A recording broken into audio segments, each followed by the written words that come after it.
Sur instruction du Premier ministre Raymond Ndong Sima, une forte délégation des membres du gouvernement a séjourné à Port-Gentil dans la province de l'Ogooué-Maritime après l'accident de Bécouna qui a coûté la vie à plusieurs de nos compatriotes. Les membres du gouvernement ont multiplié les rencontres avec les opérateurs, les partenaires sociaux pour tirer ensemble les conséquences de l'accident de Pérencourt. Lariska Lomamengi, Bertin Osaga pour le point.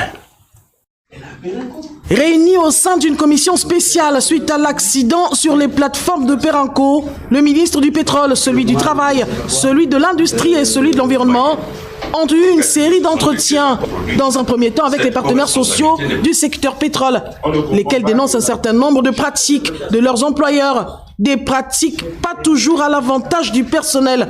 Un soulagement pour nous parce que nous avions fait un dialogue franc et honnête. Avec les sociétés de mise à disposition et celles des prestataires de services, le ministre du Travail n'est pas allé par le dos de la cuillère. Nous ne pouvons pas autoriser que vous précarisez volontairement des Gabonais qui travaillent avec vous. Des contrats lyonnais que vous signez avec des Gabonais, vous les mettez en position de mise à disposition dans des sociétés intermédiaires. La fonction qui aurait dû être payée à 100 ou à 150 000, le Gabonais se retrouve avec 50 000. Ça, je vous le dis, nous ne l'acceptons plus.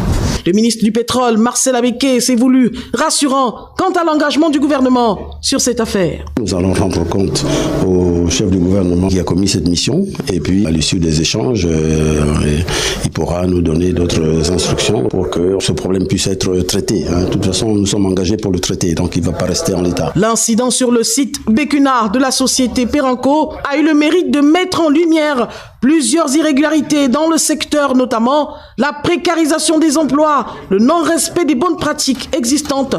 Toute chose qui, selon la commission spéciale, va amener le gouvernement à mettre en place des mesures strictes pour mettre fin à ce qui s'apparente à de l'esclavage des temps modernes, les situations d'avant le 30 août ne pouvant plus perdurer.